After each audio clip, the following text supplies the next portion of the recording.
Suksesnya gelaran pemilu pada 14 Februari 2024 lalu tak lepas dari peran serta Satpol PP dan Satuan Linmas. Kinerja tersebut mendapat apresiasi dari Mendagri Tito Karnavian yang disampaikan pada HUT satuan tersebut yang berlangsung di kantor Gubernur Sumbar. Suksesnya pelaksanaan pemilu 2024 di seluruh wilayah Indonesia tidak terlepas dari peran serta Satuan Polisi Pamong Praja dan Satuan Perlindungan Masyarakat. Peran serta mereka mendapat apresiasi Menteri Dalam Negeri Tito Karnavian. Hal itu disampaikan Tito dalam pidatonya saat menghadiri HUT ke-74 Satpol PP dan HUT ke-62 Satlintas tingkat nasional yang berlangsung di Kota Padang, Sumatera Barat pada Minggu 3 Maret 2024. Mantan Kapolri periode 2016-2019 itu menjelaskan, pemilu yang diselenggarakan pada 14 Februari lalu merupakan yang paling komplit dan rumit di dunia, di mana seluruh pelaksanaan pemungutan suara mulai dari pemilihan calon presiden dan wakil presiden hingga calon legislatif dilakukan secara umum, bebas dan rahasia serta serentak di seluruh Indonesia.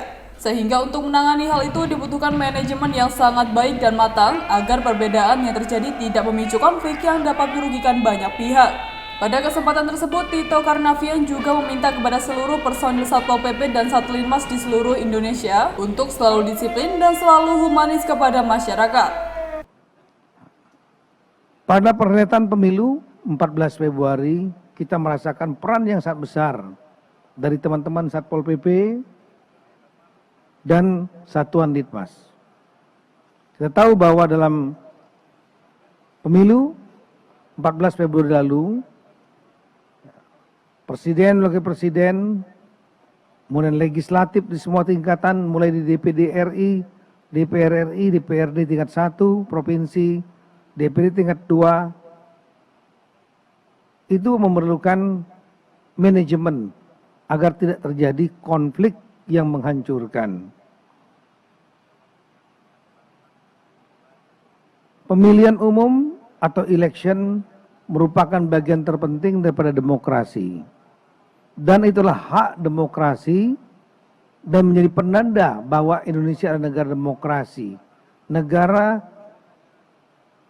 dengan kedaulatan rakyat.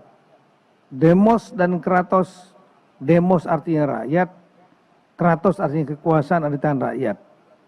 Wujudnya yang paling utama adalah pada saat pemilu. Karena di saat itulah satu-satunya rakyat, setiap individu menunjukkan haknya sebagai pemegang kedaulatan rakyat untuk memilih pemimpin dan memilih wakil-wakilnya. Namun, dari sudut pandang ilmu security, ilmu keamanan, apapun juga perbedaan dalam masyarakat, meskipun dibelah dalam pilihan-pilihan yang dilegalisir, itu mengandung potensi konflik. Untuk itulah, aparat keamanan Polri, TNI, didukung oleh Satpol PP dan Satlinmas, bahu-membahu untuk mencegah jangan sampai potensi konflik perbedaan kepentingan itu menjadi konflik yang saling menghancurkan satu sama lain. Kita bersyukur pada Tuhan Yang Maha Kuasa karena pemilu 14 Februari telah berlangsung dengan relatif aman, baik dan lancar. Dan kita jangan lupa, tidak kita underestimate bahwa pemilu di Indonesia 14 Februari adalah the biggest one day election in the world. Pemilu satu hari terbesar di seluruh Indonesia. Indonesia memang bukan negara populasi terbesar, nomor 4 di dunia, tapi kita harus ingat bahwa negara yang paling banyak penduduknya adalah Tiongkok. Tiongkok tidak melakukan pemilihan umum karena bukan negara demokrasi, negara sosialis, satu partai.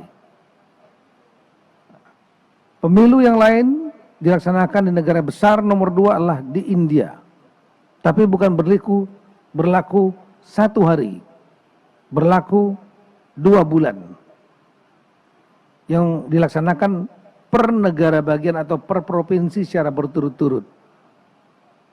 Sama dengan di negara populasi nomor 3 di dunia, yaitu Amerika Serikat.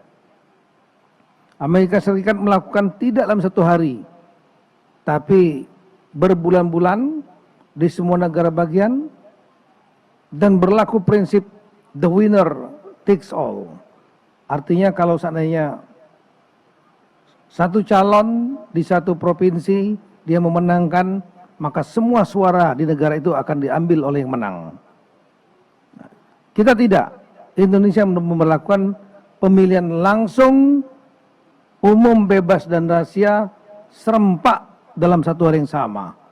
Dan itu lebih komplikatif lagi, lebih rumit lagi, bukan hanya pemilihan presiden, tapi juga pemilihan legislatif di 4 tingkatan lainnya. DPD RI, DPR RI, DPRD tingkat 1, DPRD tingkat 2. Maka dapat dikatakan Indonesia adalah negara dengan pemilihan umum nasional paling besar di dunia, dilaksanakan satu hari, dan paling complicated, paling rumit di dunia. Tapi Allah Subhanahu wa Ta'ala baik kepada bangsa ini. 14 Februari sudah berlangsung dengan baik, aman dan lancar. Ada kekurangan sana sini, pasti akan terjadi. Ya. Dan itu adalah wajar. Memobilisasi 208 juta potensi pemilih yang sudah terdaftar dengan 8 juta petugas TPS sampai dengan tingkat ad hoc di TPS-TPS, 800.000 pengawas, tidak mudah. Menyamakan persepsinya tidak mudah.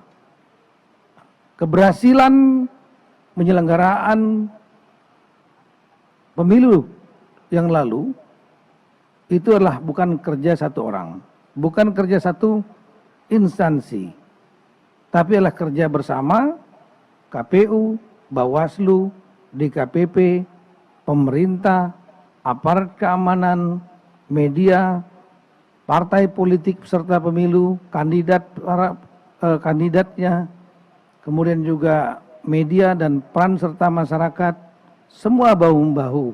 Dan dalam konteks ini, peran Satpol PP dan Litmas, apalagi Linmas yang berada pada garis depan yang menurut undang-undang hanya boleh Linmas yang ada di dalam TPS. Ini menjadi sangat besar perannya. Kesuksesan pemilu tidak bisa diklaim oleh satu pihak, tapi saya bisa mengklaim bahwa kesuksesan pemilu tersebut salah satunya karena efektivitasnya pelaksanaan tugas Satpol PP dan perlindungan masyarakat. Selain itu, Tito Karnavian juga mendorong dibentuknya kode etik khusus Satpol PP dan Satlinmas agar satuan tersebut lebih profesional dalam menjalankan tugasnya sebagai satuan penegak peraturan daerah. Dari Padang Sumatera Barat, Ara Wirkariwi, National TV melaporkan.